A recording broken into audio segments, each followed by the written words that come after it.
ہوجا نے کائنات کو جگا دیا۔ عقل قلم بن گئی اور روح کاغذ، مادے نے شکل اختیار کی اور جسم مختلف شکلوں میں ڈھل گیا۔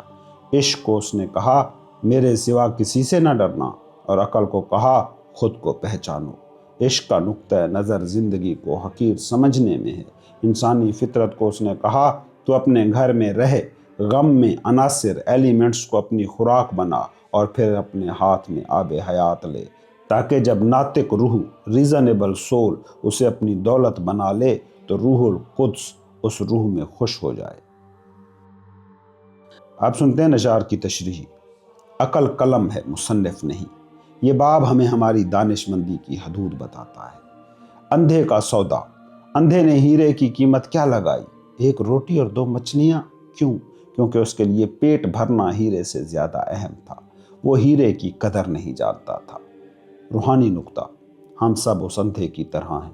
ہمارے پاس روح جیسا انمول ہیرا ہے، لیکن ہم اسے دنیا کی روٹی اور مچھلی، ملازمت، گھر، گاڑی کے بدلے بیچ رہے ہیں۔ سنائی کہتے ہیں کہ اپنی روح کا سودا سستے میں مت کر، اسے اس جوہری خدا کے پاس لے جا جو اس کی قیمت جانتا ہے۔ قلم اور کاغذ۔ سنائی کہتے ہیں عقل قلم ہے اور روح کاغذ۔ لکھنے والا کون ہے؟ وہ حتمی حقیقت، الٹیمیٹ ریئلٹی۔ ہم سمجھتے ہیں کہ ہم اپنی زندگی خود لکھ رہے ہیں، لیکن در حقیقت ہم صرف وہ کاغذ ہیں جس پر کائناتی شعور اپنی کہانی لکھ رہا ہے۔ جب آپ کاغذ بن کر سرنڈر کر کے قلم کے آگے بچھ جاتے ہیں، تب ہی آپ پر آب حیات جیسا لفظ لکھا جاتا ہے۔ چیپٹر نمبر 45، اخروٹ کے چھلکے اور قرآن کا شکوہ۔ یہ کتاب کا سب سے طویل اور اہم حصہ ہے۔ سنائی یہاں مذہبی کتاب قرآن کے حوالے سے بتاتے ہیں کہ لوگ الفاظ کی پوجا کرتے ہیں لیکن روح سے غافل ہیں۔ پہلے سنتے ہیں اس چیپٹر میں شامل اشعار۔ اس کے الفاظ خوبصورت ہیں لیکن خیال اس کی ظاہری شکل کے سامنے حیران ہے۔ قرآن دکھی دلوں کا مرہم ہے۔ اگر تم طوطے یا گدھے نہیں ہو تو اسے زندگی کا خزانہ سمجھو۔ اس کی آیات نیک روحوں کے لیے شفا ہیں لیکن بدکاروں کے لیے درد اور غم۔ ایک آنکھ وہ ہے جو قرآن کی روح کو دیکھتی ہے اور ایک آنکھ وہ ہے جو صرف حرف کو، لیٹرز کو دیکھتی ہے۔ جسم کانوں کے ذریعے اس کے الفاظ کا سر لیتا ہے، روح اپنی بصیرت سے اس کی روح کا لطف لیتی ہے۔ پردہ اور دربان بادشاہ کو نہیں جانتے، بادشاہ کو وہ جانتا ہے جس کے پاس نظر ہو۔ پردہ اسے کیسے جان سکتا ہے؟ تم نے اب تک اپنے روزانہ کے رزق میں اخروٹ کا صرف پہلا چھلکا چکھا ہے۔ پہلا چھلکا کھردرا اور سخت ہے، دوسرا چاند کی کینچلی جیسا ہے، تیسرا ریشم جیسا باریک، اور چوتھا ٹھنڈا اور رسیلی گری۔ تم نے قرآن کا صرف پردہ، الفاظ انہیں دیکھا ہے۔ یہ نالائقوں کے لیے اپنا چہرہ ظاہر نہیں کرتا۔ جسم صرف تلچھٹ کا ذائقہ چکھتا ہے تاکہ زندہ رہ سکے۔ روح تیل، آئل، ایسنس کا ذائقہ جانتی ہے۔ الفاظ، آواز اور حروف سبزیوں کے پیالے میں تنکوں کی طرح ہیں۔ اصل چیز سبزی ہے۔ خدا کے کلام کو اپنے دل میں موسیٰ کی طرح موسیقی بناؤ، نہ کہ ظاہری طور پر بانسری کی آواز کی طرح۔ تم سمندر کی جھاگ کو مٹھی میں لیے ہوئے ہو اور سمجھتے ہو کہ تم نے موتی پا لیا ہے۔ موتی کی قیمت سیپ سے نہیں آتی، تیر کی قیمت نشانے پر لگنے سے ہوتی ہے۔ قرآن کا شکوہ۔ انتظار کرو جب قرآن قیامت کے دن خدا سے تمہاری شکایت کرے گا۔ اے خدا، یہ دن رات مجھے زور زور سے پڑھتا تھا لیکن میرے ایک لفظ کے ساتھ بھی انصاف نہیں کرتا تھا۔ اس کی آواز اچھی ہے، اس کا لباس نیلا ہے، لیکن یہ میرے معنی کی گہرائی نہیں جانتا تھا۔ اس نے مجھے اپنی خواہشات کی تلوار سے زخمی کیا، مجھے اپنی پینے پلانے کی محفلوں میں لے گیا اور گانے کی طرح گایا۔ جب تک تم میں ایگو کے اندر پردہ پوش ہو، تمہارے لیے خیر اور شر میں کیا فرق ہے؟ یوسف کنویں میں بے بس ہے اور تمہارا دل لاپرواہی سے پڑھ رہا ہے۔ غم کو رسی بناؤ اور آہوں کو ڈول اور اپنے یوسف کو، حقیقت ازلی کو کنویں سے نکالو۔ اب سنتے ہیں اشعار کی تشریح۔ اخروٹ کی 4 تہیں۔ سنائی نے مذہب اور روحانیت کی تفہیم کے 4 درجے بتائے ہیں۔ پہلا، چھلکا، سخت۔ یہ محض الفاظ کا رٹا اور سخت کٹر پن ہے۔ دوسرا چھلکا، یہ فقہ اور قوانین ہے۔ تیسرا چھلکا، ریشم، یہ اخلاقیات اور اقدار ہیں۔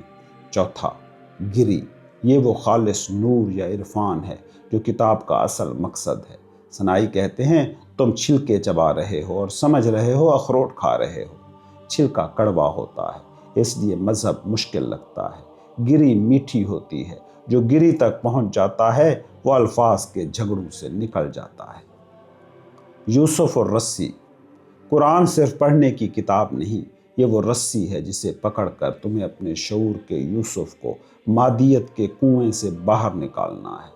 اگر تم رسی کی تعریفیں کر رہے ہو، خوبصورت تلاوت کر رہے ہو، لیکن اسے پکڑ کر اوپر نہیں چڑھ رہے ہو تو تم کنویں میں ہی مرو گے۔ چیپٹر نمبر 46، دو پیغمبروں کی ایک سانس اور اختتامیہ۔ کتاب کے آخری حصے میں سنائی انسانیت کی اصل نسل بتاتے ہیں۔ وہ کہتے ہیں کہ ہمارا باپ مٹی نہیں، خدا کی پھونک ہے، حکم ربی۔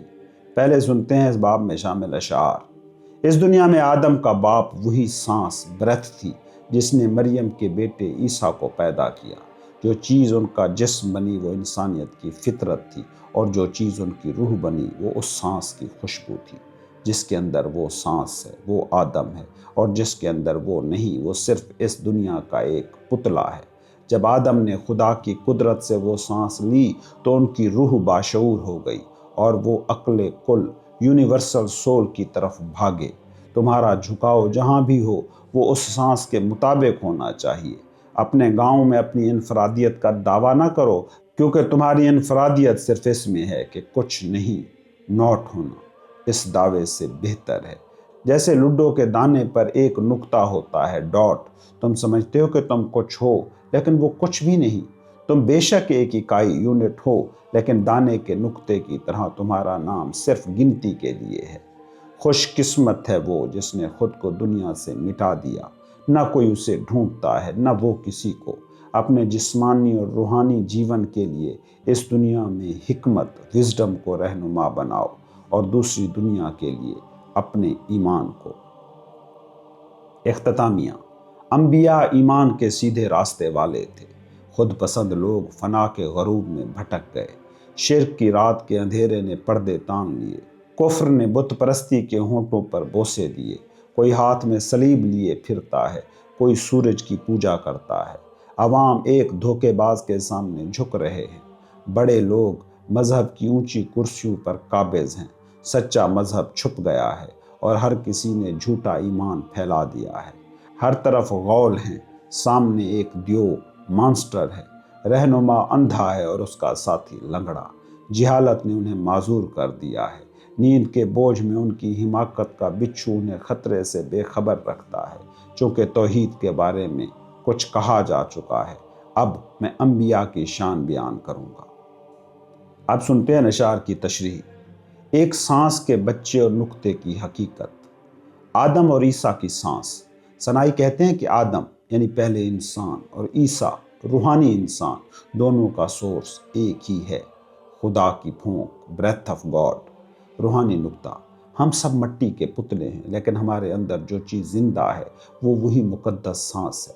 اگر آپ صرف جسم ہیں تو آپ پتلے ہیں۔ اگر آپ اس سانس کو محسوس کرتے ہیں تو آپ آدم ہیں۔ اپنی وراثت مٹی میں نہیں، اس سانس میں ڈھونڈو۔ لڈو کا دانہ۔ کیا شاندار اختتامی مثال ہے۔ لڈو کے دانے پر جو نقطہ ڈاٹ ہوتا ہے وہ سمجھتا ہے کہ میں بہت اہم ہوں، میں نمبر 1 ہوں، لیکن وہ صرف گنتی کے لیے ہے۔ سنائی کہتے ہیں تمہارا نام صرف گنتی، مردم شماری کے لیے ہے۔ حقیقت میں تم کچھ نہیں ہو، اور یہی کچھ نہ ہونا تمہاری سب سے بڑی طاقت ہے۔ جب تم مٹ جاتے ہو تو تم وہ بن جاتے ہو جو کبھی نہیں مٹتا۔ اختتامی منظر۔ اندھا رہنما اور لنگڑا ساتھی۔ ایک باغ تھا جو طرح طرح کی نعمتوں اور پھلوں سے بھرا ہوا تھا۔ اس باغ میں 2 بدقسمت شخص آ نکلے جن کی حالت قابل رحم تھی۔ ان میں سے ایک لنگڑا تھا جس کے پاؤں زمین سے اٹھتے نہ تھے، اور دوسرا اندھا تھا جو دنیا کے رنگ اور راستے دیکھنے سے قاصر تھا۔ لنگڑے نے اندھے سے کہا، اے دوست، میں سامنے دیکھ رہا ہوں کہ اس باغ کا دروازہ کھلا ہے اور اندر بے شمار نعمتیں ہیں۔ وہاں عمدہ پھل اور میوے نظر آ رہے ہیں۔ میرا دل للچا رہا ہے، لیکن افسوس میرے پاؤں نہیں کہ وہاں جا سکوں اور انہیں حاصل کر سکوں۔ میں صرف دیکھ سکتا ہوں، مگر میری مجبوری نے مجھے باندھ رکھا ہے۔ اندھے نے جواب دیا، اے بھائی میرے پاؤں تو سلامت ہے اور میں چل سکتا ہوں، لیکن میری آنکھوں میں نور نہیں، مجھے راستہ نظر نہیں آتا۔ آؤ ہم دونوں ایک سودا کرتے ہیں جو ہم دونوں کی ضرورت پوری کر دے گا۔ تو میری پیٹھ پر سوار ہو جا، میں تیرے پاؤں بن جاتا ہوں، اور تو میری آنکھیں۔ تو راستہ بتاتا جا، میں چلتا جاؤں گا، یوں ہم دونوں مراد پا لیں گے۔ چنانچہ اندھے نے لنگڑے کو اپنی پیٹھ پر لاد لیا، اب وہ ایک وجود بن گئے۔ اندھے کی ٹانگیں تھیں اور لنگڑے کی نظر، دونوں مل کر درختوں تک پہنچے۔ لنگڑے نے ہاتھ بڑھا کر پھل توڑے، دونوں نے مل کر خوب کھایا اور باغ کا حلیہ بگاڑ دیا۔ باغ کے مالک کی آمد اور باز پرس۔ جب باغ کا مالک یعنی خدا آیا تو اس نے دیکھا کہ باغ لٹ چکا ہے۔ اس نے غصے سے پوچھا، یہ میرا باغ کس نے اجاڑا ہے؟ لنگڑے نے فوراً کہا، میں تو معذور ہوں، ہل بھی نہیں سکتا، میں کیسے توڑتا؟ اندھے نے کہا، مجھے تو کچھ نظر نہیں آتا، میں پھل کیسے دیکھتا؟ باغ کے مالک نے کہا، تم مجھے دھوکہ نہیں دے سکتے، تم دونوں اکیلے بے بس تھے، لیکن تم نے مل کر یہ جرم کیا ہے۔ اندھے کی قوت اور لنگڑے کی بصیرت نے مل کر چوری کی ہے، لہٰذا تم دونوں مجرم ہو اور دونوں کو سزا ملے گی۔ اب سنتے ہیں اشعار کی تشریح۔ اس حکایت میں حکیم سنائی ایک انتہائی پیچیدہ دینی اور فلسفیانہ مسئلے کو حل کر رہے ہیں۔ یہ مسئلہ ہے جسم اور روح کا تعلق اور آخرت میں سزا و جزا کا معیار۔ آئیے اس کے اہم نکات کو کھول کر سمجھتے ہیں۔ اندھا یعنی جسم، یہ باڈی، حکیم سنائی کے نزدیک ہمارا جسم اس اندھے کی مانند ہے۔ جسم کے پاس عمل کی طاقت ہے، ہاتھ، پاؤں، منہ، لیکن جسم خود بے عقل ہے، یہ مٹی کا بنا ہے، اس کے پاس اپنی کوئی سمجھ بوجھ یا اخلاقی بصیرت نہیں ہے۔ اگر روح اس میں نہ ہو تو یہ گوشت کا ایک بے جان لوتھڑا ہے۔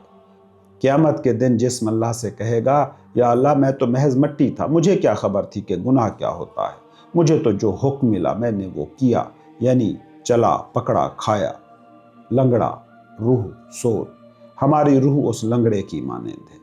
بصیرت، روح آسمانی ہے، یہ جانتی ہے کہ نیکی کیا ہے اور بدی کیا ہے، یہ دور تک دیکھ سکتی ہے، اس کے پاس عقل و شعور ہے۔ معذوری، لیکن روح کے پاس مادی ہاتھ پاؤں نہیں ہے، یہ جسم کے بغیر دنیا میں نہ شراب پی سکتی ہے، نہ چوری کر سکتی ہے، نہ سجدہ کر سکتی ہے۔ اسے ٹولز کی ضرورت ہے اور وہ ٹول جسم ہے۔ دلیل، قیامت کے دن روح کہے گی، یا اللہ میں تو لطیف تھی، میرے پاس ہاتھ تھے نہ پاؤں، یہ گناہ تو اس جسم نے کیے ہیں، مجھے کیوں سزا دی جا رہی ہے؟ سنائی فرماتے ہیں کہ دنیاوی زندگی دراصل اندھے اور لنگڑے کا اتحاد ہے۔ جب روح یعنی لنگڑا جسم یعنی اندھے پر سوار ہوتی ہے تب ہی انسان مکلف، رسپانسیبل بنتا ہے۔ روح ڈرائیور ہے اور جسم گاڑی۔ اگر گاڑی کسی کو کچل دے تو قصور صرف گاڑی کا نہیں ہوتا، ڈرائیور کا بھی ہوتا ہے جس نے اسے غلط چلایا، اور اگر ڈرائیور نشے میں ہو تو گاڑی خود بخود نہیں چل پڑتی، اسے چلانے والا چاہیے۔ اللہ تعالیٰ قیامت کے دن روح اور جسم کو دوبارہ اسی طرح جوڑ دے گا جیسے وہ دنیا میں تھے۔ سنائی کا استدلال یہ ہے کہ سزا صرف جسم کو نہیں ملے گی کیونکہ وہ تو محض آلہ تھا، اور نہ صرف روح کو کیونکہ وہ عمل سے قاصر تھی، بلکہ پورے انسان کو سزا یا جزا ملے گی۔ روح کا جرم، اس نے اپنی بصیرت کا غلط استعمال کیا اور اندھے جسم کو غلط راستے پر چلایا۔ جسم کا جرم، اس نے روح کی بری خواہشات کا بوجھ اٹھایا اور گناہ میں ساتھ دیا۔ خلاصہ، اس حکایت کا سبق یہ ہے کہ انسان یہ کہہ کر بری و ذمہ نہیں ہو سکتا کہ میرے حالات خراب تھے یا میرا جسم کمزور تھا۔ آپ کی روح کے پاس آنکھیں تھیں، اسے چاہیے تھا کہ جسم اندھے گھوڑے کی لگام کس کر رکھتی اور اسے حرام کے باغ میں گھسنے سے روکتی۔